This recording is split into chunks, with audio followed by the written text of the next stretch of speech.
Hello, everyone. Here are our first set of notes for Psych Stats. I trust that you've already gone over the introductory level lecture at this point. Here's the first set of recorded notes. You have the PowerPoint as well at your leisure to go over and read and check on any links that are in the PowerPoint, right? But I know some students prefer a more interactive way and approach to the class. So I will be recording several videos for every unit. To get started, I'll share my screen with you all, and here's the first set of notes. In the first section of the first set of notes. So in order to understand psychological statistics, you need to understand some of the very basics of research methodology. This isn't a research methods class, but as a psychologist that teaches statistics, I understand statistics as a tool for research. And most statistics, even if you're not a psychologist, are going to be drawn out of data connected to some research idea, some notion, some information people want to understand better. So it's important to understand some basic methodology before you get too far into this. And on that note, this class isn't traditionally cumulative. It's not like I'm going to sneak attack you on the final exam with an exam from the first week of, or a question from the first week of class. But this vocabulary that you're about to learn is going to be used over the course of the semester.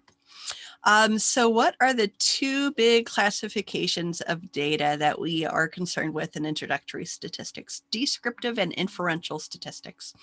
What are these two different kinds of statistics? Descriptive statistics are well named. They simply describe the data you're looking at. So if I give you like the average value for some variable we're measuring, that would be a descriptive statistics.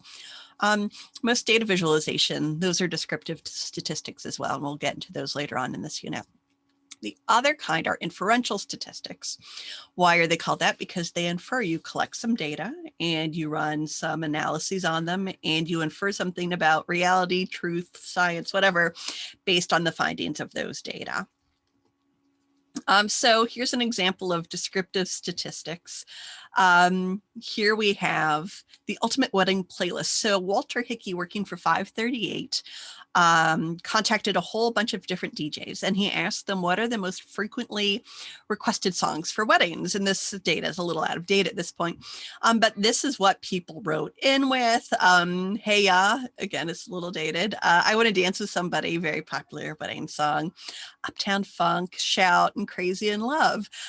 So this is descriptive data. What do we just see? No analysis was done. We just know how many lists these songs showed up on, these lists that were submitted by people who go to the 538 website. The link's down there at the bottom of the page if you want to see more of the list. But this is basic descriptive data. Contrast that with inferential data. And this is a research study from, my bad, a journal, the American Journal of Human Biology. And what was it called? Tattooing to Toughen Up, Tattoo Experience and Secretory Immunoglobulin A. So what was this study looking at? The researchers wanted to test this theory about why tattoos have been around in human society for so long. So across time and across society, tattoos have existed. I know that just now they're becoming like wildly popular and a lot more acceptable, right? But they've been around cross-culturally over the course of humankind. And why is this? What do we get out of these tattoos? And some people say that there's this theory that tattoos actually demonstrate your hardiness and your toughness. How so? Well, back in the day, like people would die from paper cuts, right? We didn't have antibiotics or ambulances or anything like that. So minor injuries could lead to big problems. So people thought that if you can get a tattoo, one, it shows that you can handle the pain of the tattoo, but two, if you heal up from the tattoo, this might signal to other people, especially mates, that you have a good immune system. And that would be attractive in a partner. And this is why maybe tattoos were used for rituals in other countries across time, because they demonstrated your hardiness. So what did they do to try to prove this or demonstrate this? They wanted to see what happened to your immune system after you got a tattoo and whether it was your first tattoo or your not first tattoo. So they went to 3 different tattoo parlors, I believe in Alabama. I believe all those researchers were at University of Alabama at the time this journal article came out.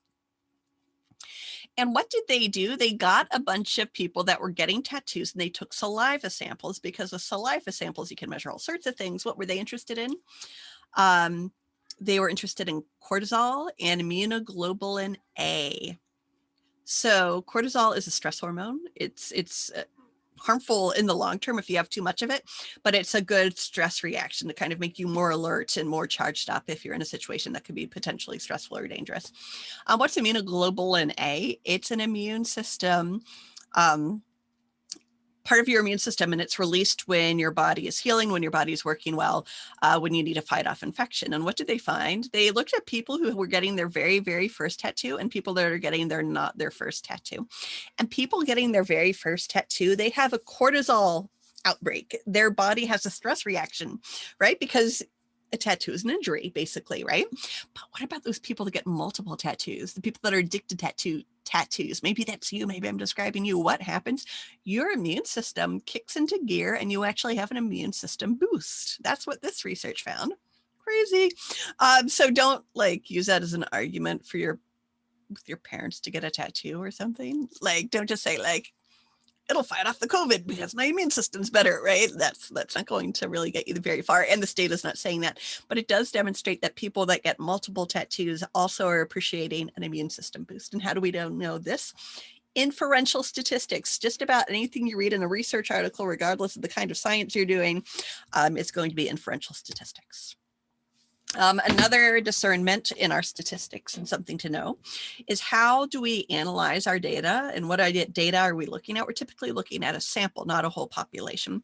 So population is what you're really interested in studying, but a sample is who you actually are able to study. So that previous research with the tattoos, what was the population? Basically everyone who's ever gotten a tattoo. Can't collect that data, right? There's too many people. It would take too much time and too much money. So why not inferential statistics about a population via a sample, which is a small subset. And here in the little white rectangle there, I have method. Participants were 24 women and 5 men, ages 18 to 47. So that was the actual sample used for the tattoo example. Why that sample? Well, you can't force people to get a tattoo. So they had to wait around at tattoo parlors for people willing to get tattoos. And they also had to pay for saliva samples and to analyze the saliva samples. So they probably had a cap on how many of those that they could afford as researchers as well. As we'll learn later, using samples is inevitable. You must use samples in your data collection. However, it's also a problem with data too. And we'll actually get to that in the second and third units. Whether you know it or not, you've actually gathered samples before, probably the last time you cooked spaghetti or ramen. How do you figure out if your spaghetti is done? Do you like take a bite out of every single piece of pasta? No, that'd be nasty. You wouldn't have dinner. You'd just be eating it over the sink, right? What do? You take out one little pasta noodle and you take a bite and you see if it's done, right? Or maybe you throw one piece of pasta at the wall to see if it sticks, right? You don't need to throw all the pasta at the wall. That'd be a disaster. So what does that show you? In your own life, you're doing samples as well. You collected a wee bit of sample in order to test the population of spaghetti, but spaghetti is pretty uniform. Same dough, same factory, same box, yeah?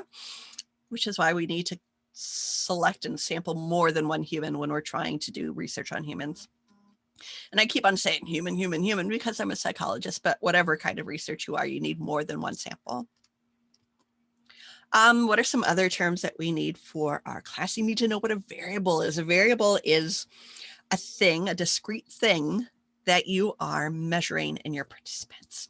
So this variable, for example, is how would you select the very perfect bacon to eat? So this is from a tweet and from a group, the Hempler Foods group that sells bacon, right? So they created a variable, ideal bacon, on a scale of 1 to 6, 1 being food poisoning, 6 being charcoal, right? They should also have the option for like not applicable. So maybe you don't like bacon because you're a vegetarian or you're Muslim or Jewish, right? So not a perfect scale, but this is a scale with values and scores. Whenever we're measuring anything about people, we tend to break it down into a variable. What is your height? What is your body temperature? How much pain are you experiencing right now? What is your anxiety level? What is your pulse, right? All of these different variables, little pieces of information we can gather. And they tend to have a response scale and an individual score for a participant. So what's the variable here? Your bacon preference. What are the values 1 through 6? These are the only response options you can provide. Again, not perfect. There should be a does not apply option. What's Dr. Hartnett's scaler? 4.5. Don't want it to be too raw. Excuse me, or gross, but you don't want it to be burnt to a crisp either. At least that's for me. More seriously, we can also create scales and ways of measuring things that aren't traditionally numeric, like how happy are you? This is the Diener Satisfaction with Life scale, which is a pretty famous scale within the field of positive psychology, which is the psychology of well-being. I teach that class if you want to take that class probably next fall. And this is what the scale looks like. There's 5 items here that you would respond to. And how would you respond to? What are your response options here, 1 through 7? So just check your understanding to make sure you understand what a variable is. What are the values? What are the response options? Again, it's 1 through 7 for each of these questions. There's 5 options. So your scale response could probably be from 5 to 35, if that makes sense. You could put 1 for every one and you'd get a 5, or you could put 7 for every question and get a 35. So this is going to be a good breaking spot. I'm going to stop the video now. I will also urge you, if you're going to just plow through, which is fine, a little gift there, breathe in.